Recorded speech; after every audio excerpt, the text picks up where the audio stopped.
What's up, FOA Squad? I'm Anthony, and welcome to our channel, Life with Anthony. I hope you guys are doing well out there. Happy Sunday to you guys.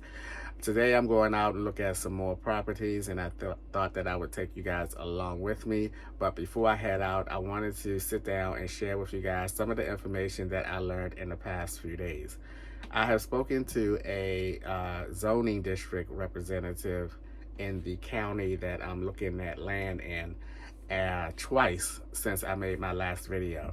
So before I get into some of that information that she told me, I just want to say that I have decided, or I had to decide, what am I looking for land for? Am I looking for land for a short-term investment or a long-term investment? A short-term investment would be, okay, just a piece of land that I can pull my trailer up, build a little deck, and call it a day. A long-term investment is, okay, this is where I want to be after I retire. This is where I want to live. A lot of people up north retire down in Florida, so I might be one of those people as well. I decided that I much rather would look for land for a long-term investment. There's no need in me buying a piece of land that, I can't do what I want to do with it, and I have to end up buying a different piece of land later on down the line. I may as well search for something that I can build around and be there for, and I have the time to do it. And I do have the time based on the information that I learned to do that. All right, so since I decided that I wanted to do a long-term investment search, I raised my budget just a tiny bit, and I came up with a few more options. I'm going to take a look at some of those options today. So some of the things that I learned about what you can put on a residential R1 zoning in this county is, the first and foremost thing is, whatever I put on there has to have 700 square feet of living space. Okay, so we all know what a traditional home is. So when it comes to a tiny home, I can't put and live in a tiny home that has wheels on it. You know, the type that people hitch up to the back of their truck and they drive from one destination to another. It has to be a structured tiny home that has, once again, 700 square feet in it. Now, when it comes to a shed home, same specs, 700 square feet. I don't know if shed homes come that big. I don't know. I think what I'm going to do, and not that I have decided that I'm going to put a shed home on whatever property I get, I just want to go out to one of those places that sell sheds and kind of look at how big they are and try to get an idea of what a 700 square foot shed home, or shed I should say, would look like. Now, when it comes to a shed, they have categories. I did not know this. They have a category 1, 2, 3, and I don't know what the highest category is. From what I understand, what she was saying is, because I asked her, well, what is the category based on? From what I understand is, and I hope I heard her right, is that a category is a classification of the structure, the strength of the structure of the building, I suppose, is the best way I can say it, I guess. I guess let's just say is some shed homes might be a little flimsy and might not be, I don't know, might not be suitable for a house or something. I don't know how else to say it. And so she told me basically that if that's my plan, or if I'm considering a shed home, it has to be at least a category 2. So I asked her, how will I know if it's a category 2 or what category it is? She said that should be part of the information sheet that, you're looking at, how much it costs on the paper and this, that, and the other. She said the category should be on there as well. And that's something when I go out and look at some shed homes to try to get an idea of how big the shed homes are, or sheds, I keep saying shed homes, sheds are. I'm going to look at the paperwork and see if in fact that category is listed. I think it has to do with, like, they want the shed to be strong enough to be, to hold out, I guess, in different weather types and stuff like that. That's my perception of what she was saying. So that's good to know if I decide to get a shed home.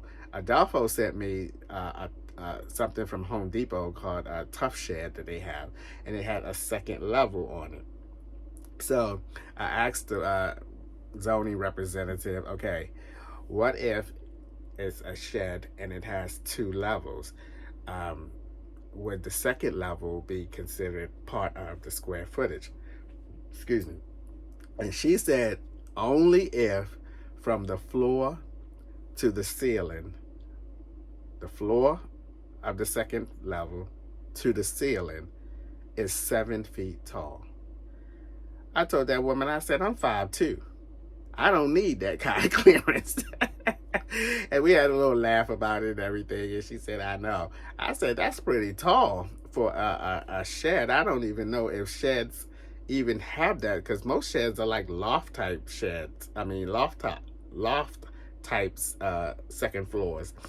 And so I had a little laugh with her about that. So that's good to know, that it has to be, your second floor level has to be 7 feet tall.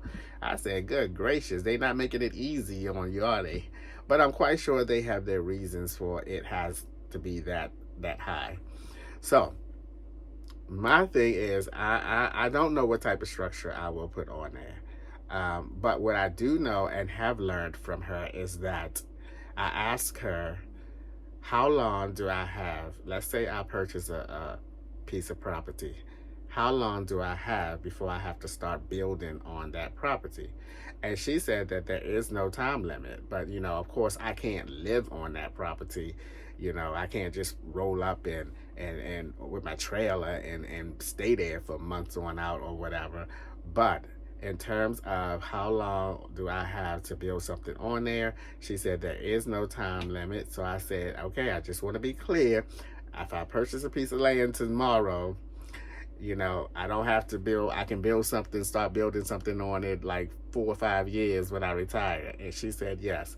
And I found that to be very comforting, and because I now know that, okay, I can purchase this property and then work on it, not building, but, just getting the land the way I wanted,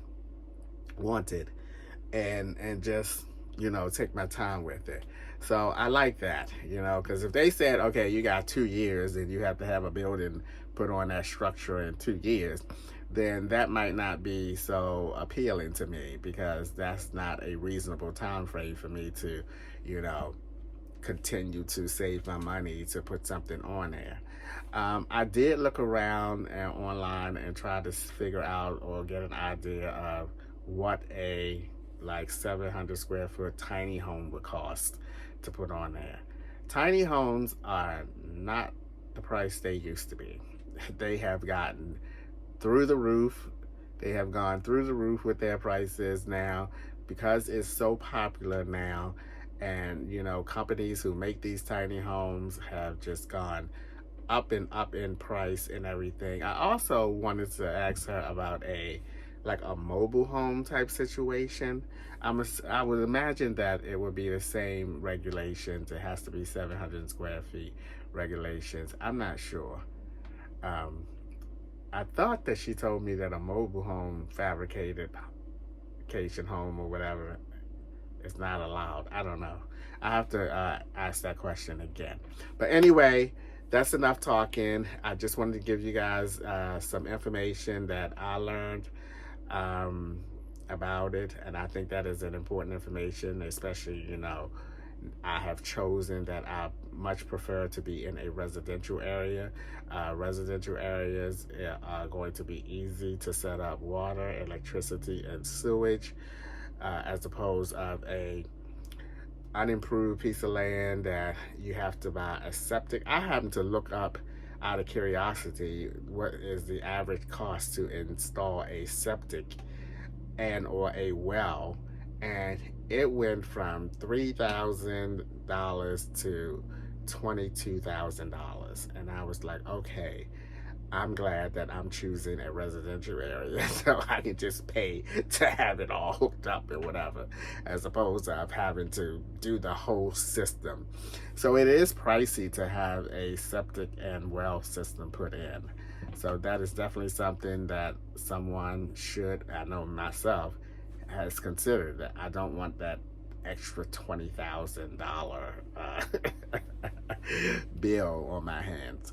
All right, guys, let's head out and look at some properties, and I will try to give you guys some information about the properties. The first time I showed y'all some properties, I didn't tell y'all anything about it, like the size of it or whatever. I will not tell you guys the cost of it, but I will tell you guys the size of each of the properties that I go and take a look at. So let's go to Mickey D's and get something to eat on the way looking at the properties, and I'll take you guys with me. All right, guys, I have arrived at the first destination, and at first glance, it does look like the photo online, but at the same time, now that I'm here in person, it looks a lot smaller than the photos online. This property is supposed to be 0.23 acres.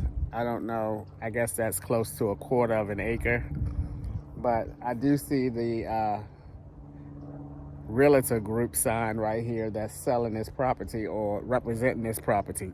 So I'm going to go ahead and take a look at it, and I'll show you guys what it looks like after I've taken a look at it.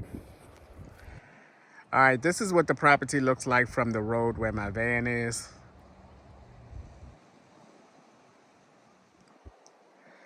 The first thing that I noticed is that there's this tree right here. I would probably remove that tree to give better access into the property. So let's walk on in and take a look at the property a little close. Try to see or determine where the property might end, going inward and also from side to side. It's not a lot to have be cleared out, which is good.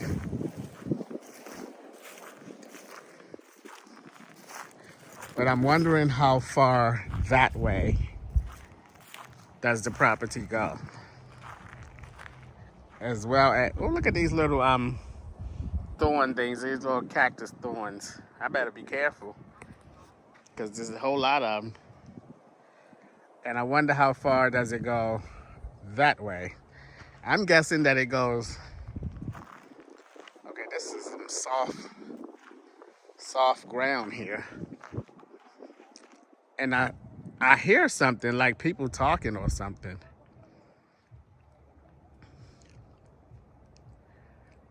But I'm wondering if this is, it's probably big enough. I don't like this this ground, or not ground, but it's soft. I better watch where I'm walking. Yeah. All right, I think I've seen enough of this one.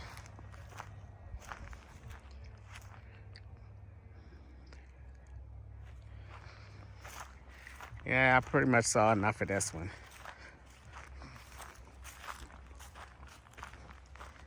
I'll give you guys one more overall look. I don't like this ground. It's like sand, and it's not even raining, and it's so soft. I feel my feet sinking in. There might be a sign right there. But this is it right here.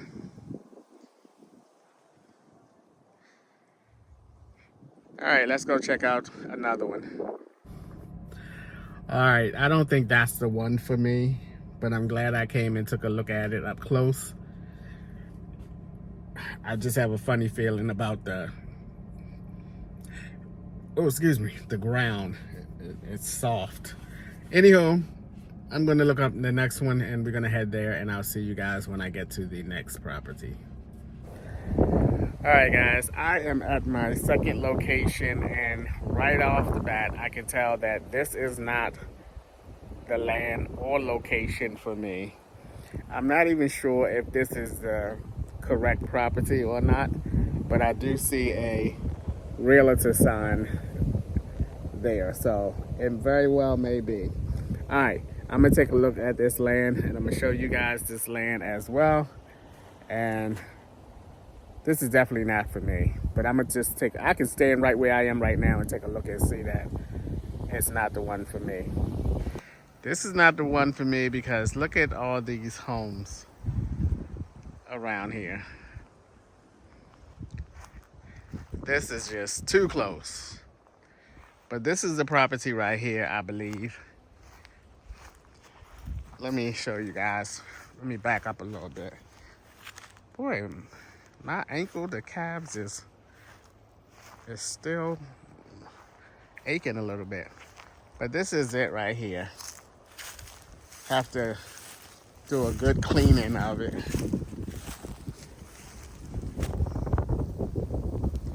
All right, that's the road right here. Got a couple small trees that would have to be taken down. I would imagine that it goes all the way back here. Well, I'm not gonna say all the way because it's not like a long way. But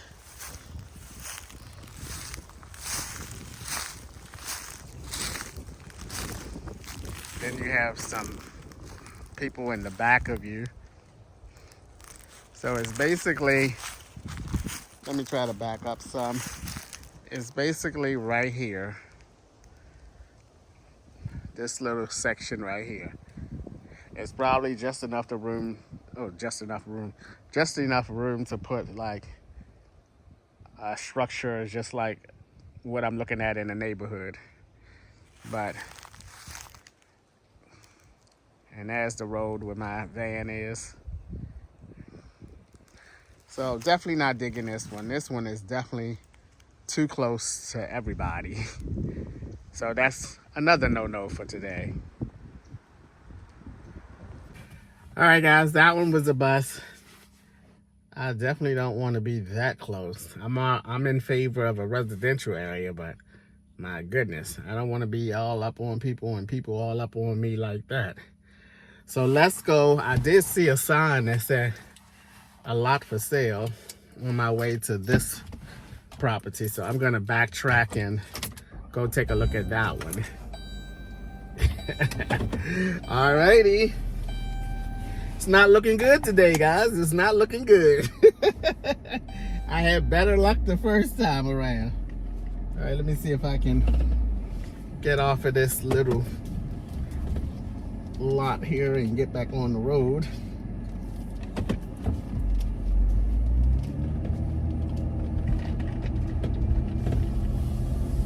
All right, I'll see you guys at the next one.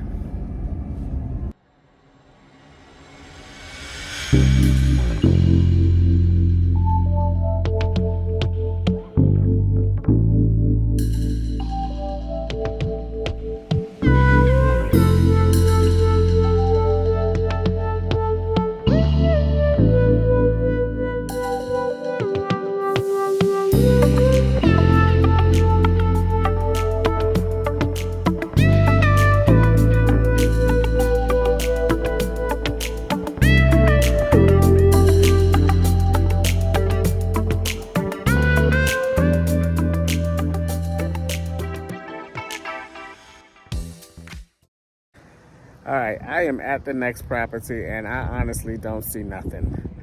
I see something, but not what I expected. So let me show you guys what I'm talking about. All right, there's the sign right there. But look, it's a bunch of bushes. I don't see anything land-wise. Are they saying that you have to clear all of this out?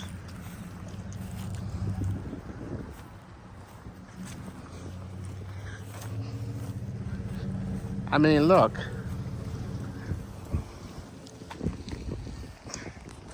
There is nothing but trees. I can't even see behind all of this bush. So this is definitely a no-go for me. Alrighty. This is a pretty decent sized piece of land. As you can see, my van is all the way over there. There's my van. And all of this, I'm assuming, I don't know exactly where the cutoff lines are, but I'm assuming that all of this is the land.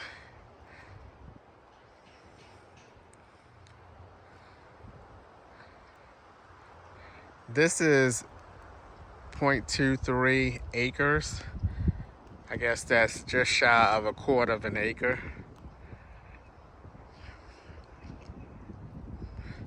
Has this tree right here in the middle of it though. Not sure if that would have to be removed.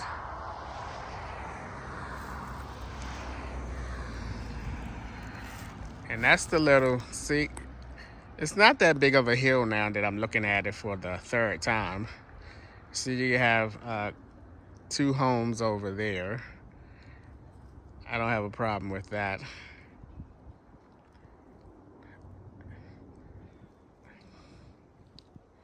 But yeah, maybe because I came back and looked at this for a third time, maybe that's a sign, I don't know. But it definitely looks just about all the way flat once you get up on it.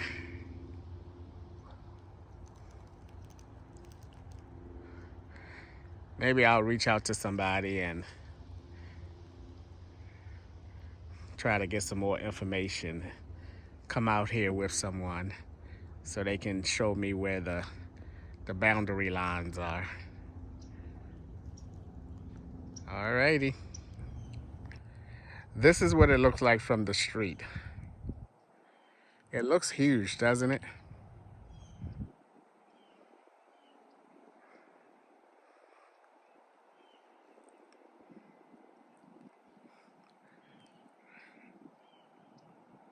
I don't know if you can tell from this video how it goes up a little bit. It doesn't look like it's as big as I thought it was when I first looked at it. Standing out on the street and looking in on it. But anywho,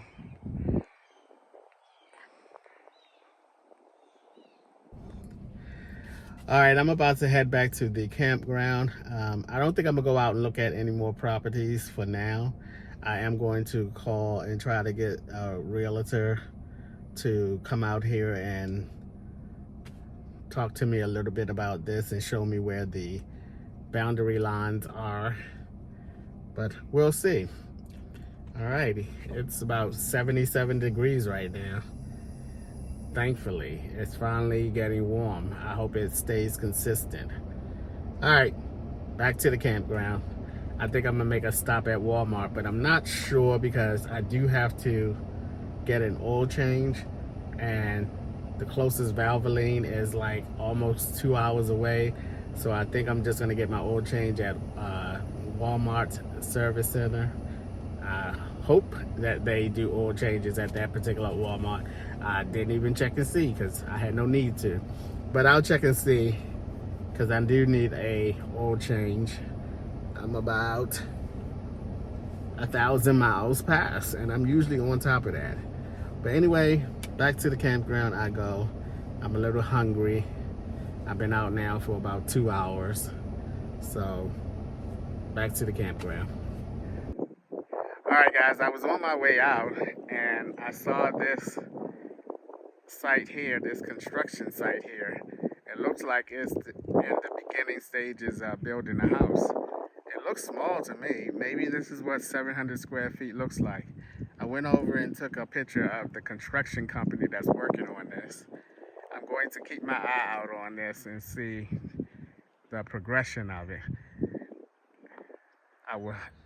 It would have been nice if someone was out here working on it and I could ask them some questions. But yeah, very interesting. All right, guys, it is actually the next morning, Sunday morning. Happy Sunday to you guys. I hope that you guys are having a great weekend. All right, I forgot to make an ending to the video yesterday, which I'm glad I did not make an ending because I want to share some, not final thoughts, but just some additional thoughts on what I'm thinking or what's going on in my head about the whole purchasing of land and where to purchase the land. I don't think it's so much as to where I would like to purchase land. I would like the land to be in somewhat close proximity of, Florida, Georgia, Baltimore. But anywho, I'm beginning to think that my ideal situation for me right now would be to get a permanent spot at one of the campgrounds that I frequent. I think that would make things a lot easier for me in terms of expenses. It will be less for me because the annual cost to be a permanent resident at the campgrounds range from like 2,300 a year, and some are 3,000 a year. Not many. I think it's just one that's 3,000 a year. And I think that would be ideal for me. Um, some of the campgrounds, like the ones down in Florida, you can live on all year round. Even one in Georgia, you can live all year round. I have my name on 3 of the campgrounds waiting list. I'm going to take my name off of one because they have too many uh, do's and don'ts and restrictions as a part of being a permanent resident on their campground, and you can't use their campground address as your permanent address, and I don't understand that whatsoever, because if you are allowing people to or say that people are a permanent resident at your campground, why are you not allowed to use it as a permanent address? So I think I'm going to take my name off of that list. But the other two are quite different. One is in Georgia, and you can stay on that campground all year round. And the other one is in Ohio, and that's a seasonal campground where they are open from April to October, which would work fine for me. And their cost is for that time frame is $2,300, which would work fine for me because I would just do the whole snowbird thing and come back down south until I'm able to go back up to that campground. I do like that campground. I am going to that campground, and we'll be at that campground from all of June and the first week of July. So it is one that I would not mind being a permanent resident to. It's just when I think of becoming a permanent resident at a campground, it just seems to me that it will make everything so much easier for me. I just take my camper, my trailer now, especially now that I have a trailer and I don't have to purchase a trailer or, wait until I get a spot or then purchase a trailer. I already have one. So it would be very easy for me if I get a permanent spot for me to just roll up, set everything up with my trailer and that be it. Now, one of the campgrounds is in Georgia. The one that I go to all frequently is Oz in Unadilla, Georgia. Um, I like that campground. It's probably my top 3 campgrounds that I frequent that I like, and I know someone on that campground who has been a permanent resident for probably almost a year or going on a year this year. So I don't know. I just feel like that would be the best scenario for me. Yes, having land would be great and everything, and that still can be in the future for me. But I just think right now I don't want to spend the money or invest the money to be in a residential area be or having to build something on it. I mean, that's a lot of money. That's a big expense. I mean, even if it's 700 square feet, it's still a big expense. And I just think, okay, wouldn't it be easier, Anthony, to just wait your turn to get a permanent spot on one of the two campgrounds? Just continue to do what you're doing now for the next, 1 or 2 years, or however long it takes for your turn to come to get a spot at one of the campgrounds. And I think it would be easier to do that. And I think that is what I'm going to do. Um, I went back and forth. I do love the idea of having land, and like I said, it will come. Everything has its time and place in life, and it will happen, I'm pretty sure. But right now, I don't want to feel like I'm rushing to buy land. I have to buy land right now. So, my plan is, but I will say I'm really, really happy that I went out 2 days in a row and just kind of get an idea of what land looks like, and also learning some of the do's and don'ts of, what you can put on land and that kind of stuff. So I'm happy I did that. But the past day or so, I just think that the most simplest thing for me to do is, I love the campground life, as you guys already know. This is where I am most of the time, or all of the time. Even before I bought the trailer, I was into going to different campgrounds and everything, and it just falls in line for the way that I want to live my lifestyle, and so, or live my life. So I've come to the conclusion that I'm not going to look for land right now at this moment. I'm not going to look for land. I'm going to continue to do what I'm doing. I'm going to continue to um, enjoy and go to different campgrounds and everything. And so my new goal for 2024 is not to become a Florida resident. It's not to purchase land or any of those things. My new goal starting now, look, starting now, is going to be, this is just going to be the year of me saving money. It's a nice, clear, I'm always saving money, but I think I'm going to be a lot more conscious at my spendings, and I'm going to really buckle down and save some money. I will say that I do intend on taking a domestic trip, because the next trip is the cruise, and that's in October, and I know that I'm going to want to go somewhere before October. So I'm going to make this the year of saving money.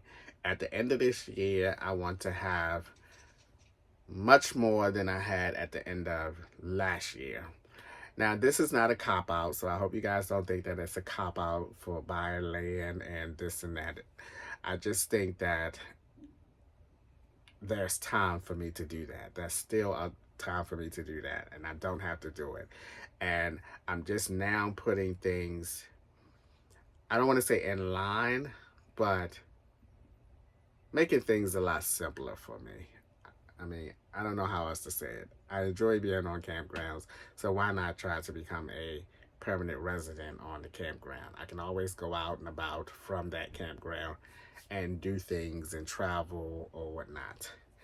And since I am not a boondocking type of person, I would never be able to live out in Arizona like Kathy does. More power to anyone who can adjust to that lifestyle and live out there and live off grid. But to me, that would just seem like too much of an ongoing effort to live out there like that. All right, I'm going to go ahead and wrap this video up anyway. I hope everything that I just rambled on to you guys makes sense to you guys. Sometimes you just gotta take a step back in order to take a few steps forward. And that is what I'm doing when it comes to purchasing land and figuring it all out. I don't have to do that right now. It's not a hurry. It's not a big rush. So I'm going to just take a step back, make this the year of saving, getting them finances stacked up, as 1 year will allow me to do. And then, and not even in then. There is no in then. you know, just continue to do that. All right, guys, that's going to be it for today's video. As always, thanks for taking a few minutes out of your day to watch my videos. I appreciate you guys. You know that. And I'll see you guys the next time. Okay, I do want to throw this disclaimer in here. I do plan on buying a bicycle, and I just didn't want you guys to see the bicycle and go, Anthony, I thought this was the year of you saving money. You went out and bought a bicycle. So I just want to give you guys a heads up that you're going to see me with a bicycle soon, okay? I thought about that after I ended the video. I was like, oh, I better let them know because I can hear some of them now. Oh, here you go. He just now saying that this was the year of saving and he done went out and bought a bicycle. So I will be buying a bicycle. All right, guys.